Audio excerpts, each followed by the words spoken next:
So today we're going to interview Dr. Barbara Lee. She is a vet here in Council Bluffs, Iowa, where we took Elsa, who was our dog. And this is her clinic. And I just can't say enough good about this clinic. It's Valley View Veterinary Clinic. And I'm going to take you on a quick tour of the clinic. You'll get to meet Dr. Barbara Lee.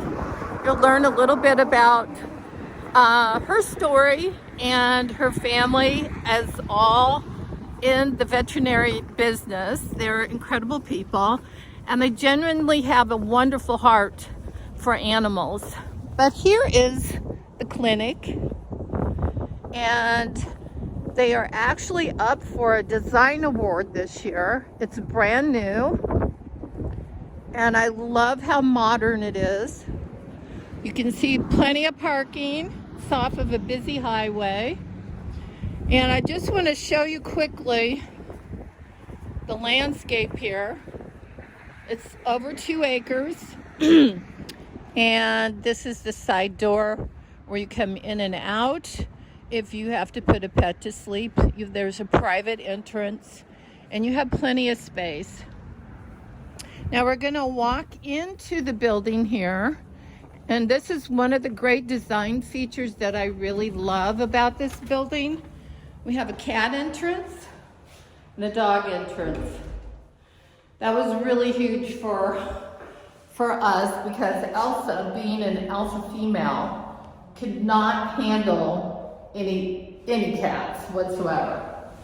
And then dog entrance here was a challenge, but this is laid out very, very nicely. So you come in and there's a waiting area here and another one here and a third one over here.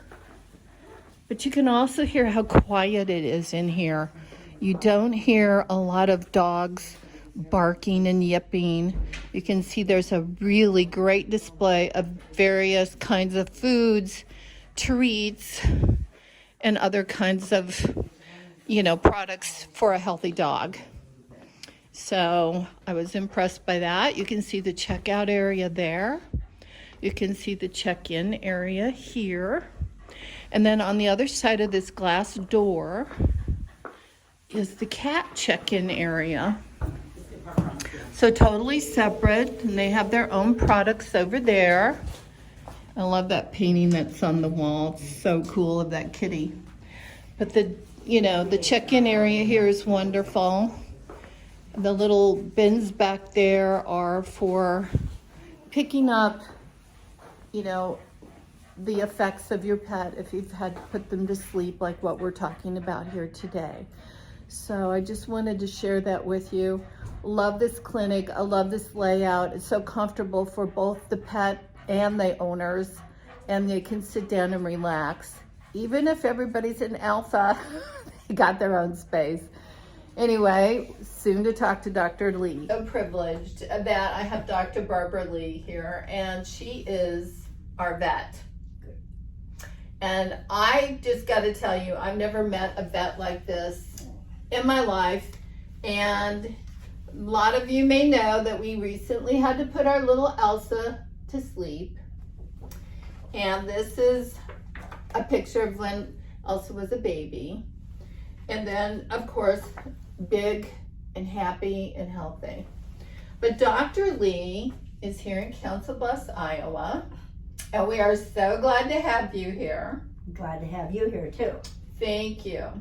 And I just want to tell you that I am so impressed with the way that you've helped us through a very difficult time in our life.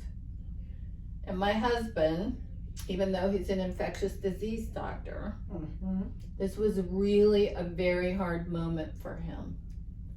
And I just am so impressed with how elegantly you handled things and made it easy, because I was here by myself and I could not speak to how to do anything because I've never had a dog.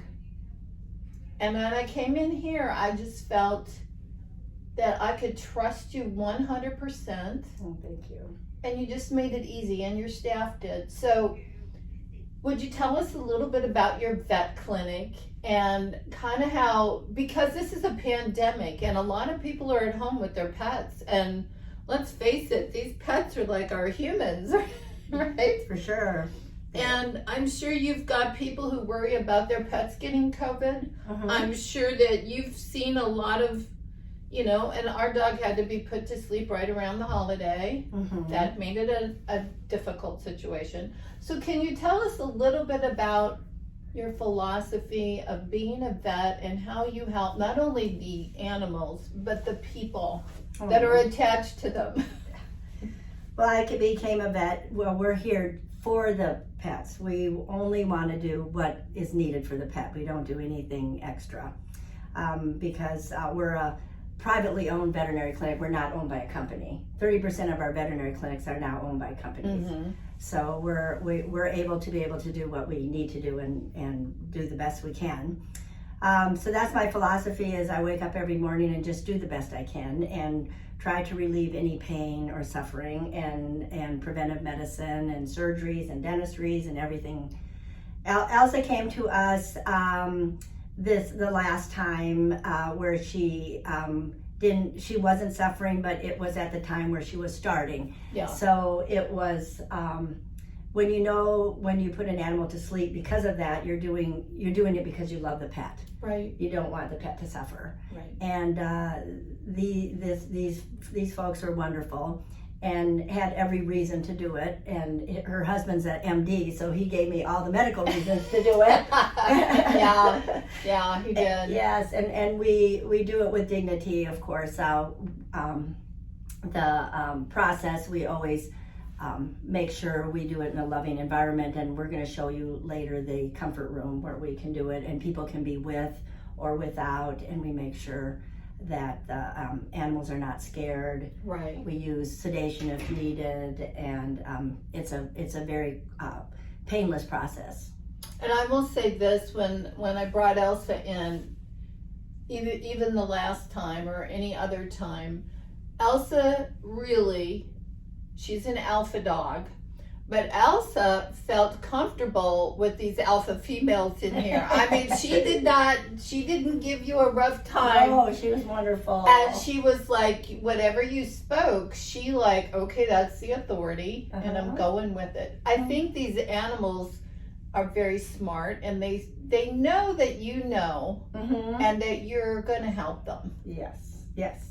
And luckily, in the last 6 months, I built a new clinic that has a lot of traffic control and sound control and ventilation, which I feel is really helping the pets out. Yeah. We're separated, and it's quiet, and the pets seem a lot calmer here. Yeah. And so do the owners. Yeah. I like how when we walk in, you have a side for the dogs, a side for the cats. That's a #1 stress reliever right there. Right. And then I love, and I'm going to go out and take photos and shoot all of this, but I love how the waiting room is designed. And I like that it's spacious, it's big, that there's benches, there's separation, and there's always going to be animals that aren't used to socialization.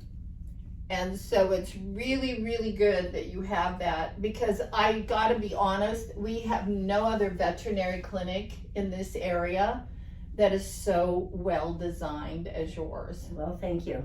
And I did have an architect, BDA architects from New Mexico, that only build vet clinics. They built the Ohio Vet School and Midwest Specialty Clinic, so they know exactly what materials to use and what to use. So I was excited to find them, and excited for the final result here. We're very, very impressed. Thank you. And I'm telling you, it takes a lot to impress me, because I'm not good in the medical situation. So the fact that I was able to come in here that day, knowing that Elsa, and that was the first time she was able to walk and come in here, but she saw her leash, and she loves her leash, and she loves to go for a ride in the car. So the minute she saw the leash, she was able to get on the leash, and I had to help her into the vehicle, which was not easy because she's like 70 some pounds. Right. She was.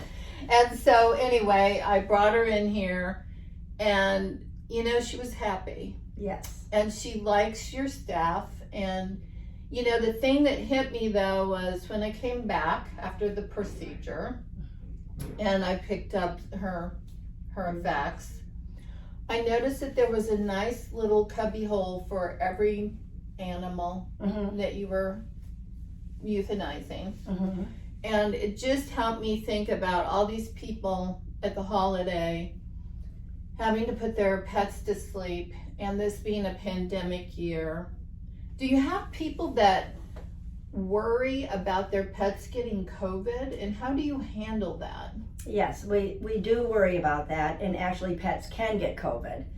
Most of the pets don't become very ill, but there have been some cats and some dogs that have actually gotten COVID and have passed. Wow. But it's extremely rare.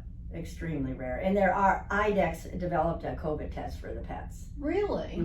Oh my goodness. So any vet can administer that? Can run the test, Excellent. Do pet owners, like if the pet owner got sick, do they have to worry about their pet, or should they take special precautions? Well, just like if you're living, yes, they should take special precautions because they can get it, but usually they're asymptomatic. Oh, I see. Yeah, but some of them can't. There have been some that have passed away from the same clinical signs as people. So like if I was a pet owner and I had COVID and I was eating, I shouldn't take that dish and share my scraps with my dog, right? Right, and wear a face mask or separate, whatever, Yeah. you know, just so you don't spread it to the dog. And just have common cleanliness and Correct. disinfectant. Yep.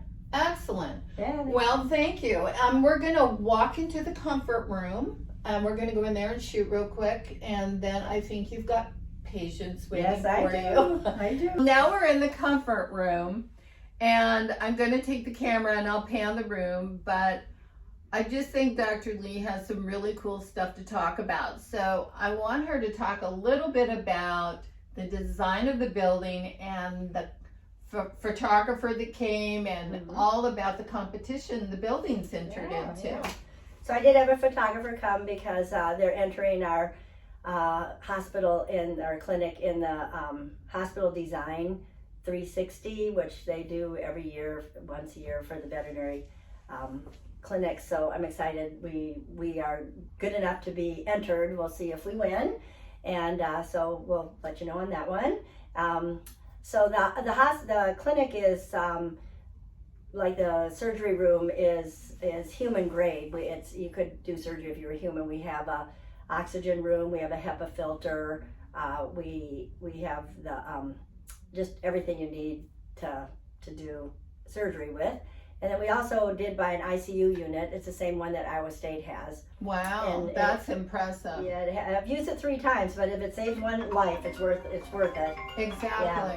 And so that gives oxygen, and we're excited to have that. So I have all the equipment. I have ultrasound. We have X-rays. We have cold laser therapy and surgery therapy. We have the dental X-rays.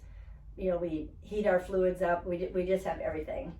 And I would say this, when you walk in here, it has a very good, clean, fresh smell to it. I've been in previous clinics that were just, I felt like I was going on a farm, you know? Yeah. Well, it helps to have 17 filters and up on the roof. and like our isolation has separate ventilation. So if there was a parvo dog, it has separate ventilation. The smell that's wonderful. Going to come out here. Plus, if you have an upper respiratory, it's not going to go into the vents. And the surgery has its own ventilation. So the ventilation system here is huge, and I think you can tell by the smell. Oh, definitely. Yeah, it feels fresh. It feels clean. And, well, I guess the main thing is you feel calm in here. Yeah, I have a sense of calmness because it's quieter. It is. Yeah. When I first started practice by myself, I've been a vet for 40 years, but I started to practice 18 years ago. And I thought it was just going to be Lisa, me, and a kennel person. But then we got really busy, and now I have 26 employees. And Wow. I went from 3 rooms to 8 rooms. So my old clinic, everything was in like a 4-foot area, and now we have it spread out where checkout is in a different area, check-in is a different area, cats in a different area. So the traffic control and the noise control is so much better, which really helps it be calmer. Yeah, and the animals are calmer. Yeah. There's nothing worse than, and I have been through this with Elsa, nothing worse than walking in a clinic somewhere The dog. and there are dogs going at it. There's cats and animals trying to fight with each other, and the noise level is like disconcerting, and you're so fried. Yeah, just listen. You and the animal are so The people. fried. It's like, you find yourself yelling because it's so loud. Yeah. And the cat, where we keep our cats, is a separate room with natural lighting and a filter, and it's all glass doors. So the cats are in a really quiet area. I bet don't they have to love listen. that. They do like that. Yes, we love our cats, so they have to be quiet.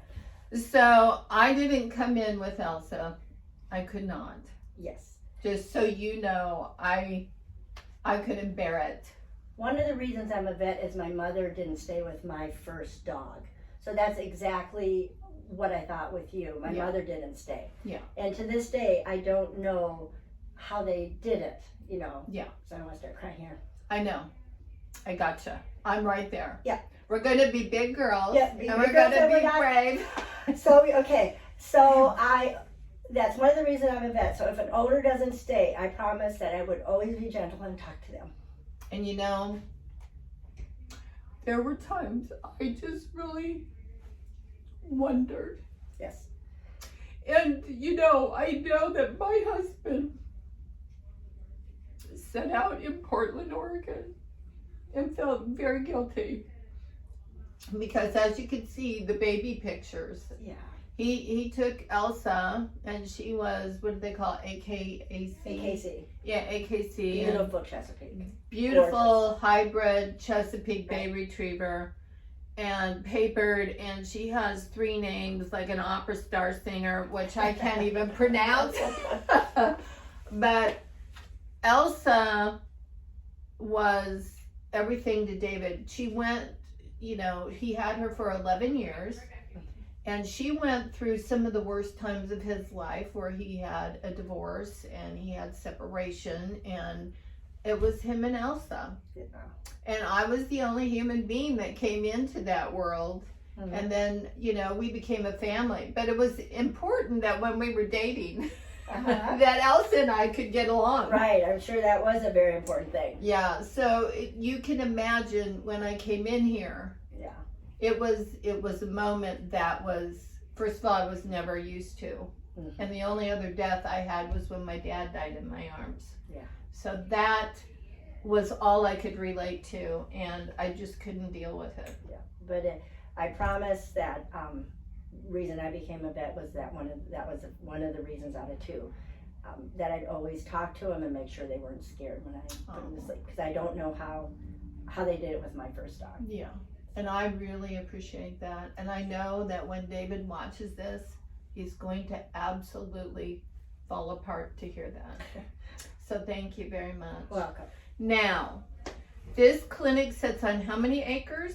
2.8 acres. It would never be for sale, but the owners of the property, his parents came to my father-in-law, and they've been coming to us for 60 years. Wow. And so my daughter became a veterinarian after being 10 years a chemical engineer. So I actually built this clinic for her, and Dr. Coy, who owned the property, said, I want you to have a nice clinic. So it took 3 years to get this 2.8 acres okay to build on. I believe that. Yes, and it's in a beautiful setting. It used to be Heck Nursery. Yeah. So you look out the window and there's trees, and it's just gorgeous. And It's that's beautiful. also why it seems quiet here. We're not in a busy area. We're out in a 2.8 acre kind of country. I used to call it Hecht Mountain. Right, Heck Nursery. And I used to come out and buy all of my trees from Old Man Hecht, and he was an amazing person. Some of them are still alive. Yeah. The trees. But he was a wonderful person. But anyway, it's beautiful. It's serene. And I just got to tell you, I'm so impressed with Thank you. everything that you've done, and your family has been just such a blessing in our life. Thank you. And I just wanted to share this with all of you so that you can see there are some great vets out there. And I'll just tell you one experience. I mean, we were on a journey when David found you.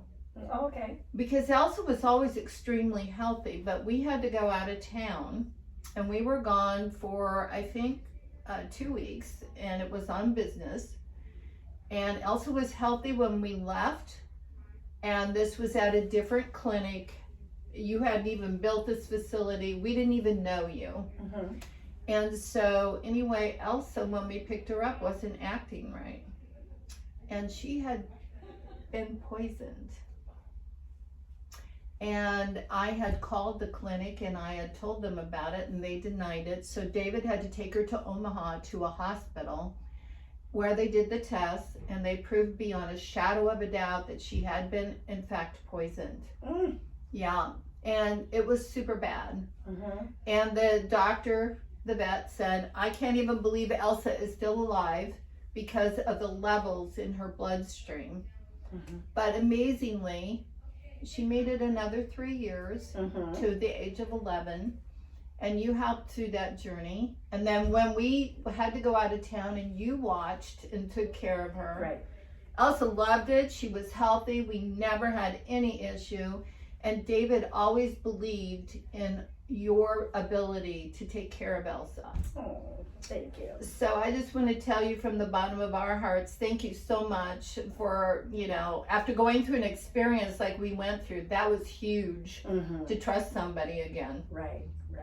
So I'm going to take a little shot of this, and then maybe you can tell us, like, when an animal comes in, like the process, the family would come in through this door.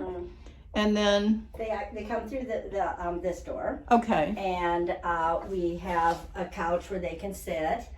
And sometimes the pets lay there too, so that's why I have the cover on it in case they Right. go to the bathroom. Right. So keep it clean for the next person. So they sit there, or the little dogs will be up here. Then we always have the owner sign a consent form that we can put them to sleep. It's a law. They haven't bit anybody for 10 days because of the rabies law. Okay. And then we ask them about what to do afterwards. Do you want to take them home and bury them, or do you want them cremated? And do you want a paw print? Things like that. I love the paw print thing. Yeah. That's so beautiful. And then they sign that form, and then we usually give them we always give them a sedative, so it's just really calm. And then we put an IV catheter in now. Okay. Because when you put an animal to sleep, you have to do an intravenous injection, and if the dog moves and you lose the vein, then that's more stress on the dog and the owner. Right. And so we set an IV so it's open, and then I explain to them the process. It's 100% of barbiturate. It's just like an overdose of medicine, and you just go to sleep. There's no stinging to it, and there's no pain. And when I get done injecting, it takes only seconds. Oh, that's wonderful. And they go very peaceful either on the couch or here. If it's a really big dog, sometimes they'll just get a big blanket on the floor here. Yeah. And then when the owner is done visiting and saying their goodbyes, we have a door right And that's here. what this door is over here. And when you go out there, it's the north side of the building, and there's They're physically outside there. yeah, physically outside. So they don't have to go back in. We don't have to face the public. Right. And any, like most people are probably crying, and they don't want people to look at them. Right. So that's why we can, and they can even come in this way too if they'd like to. Excellent. If they don't want to go out front. So. Well, I think that story is wonderful, and I appreciate your time so much. Thank you. I'm not very good at this, but you made it easy. I just want to tell you from the bottom of our hearts, thank you so very much. Well, thank you for everything. I know when David gets Elsa's replacement, what she's lobbying hard for, yes, I know that we'll be back.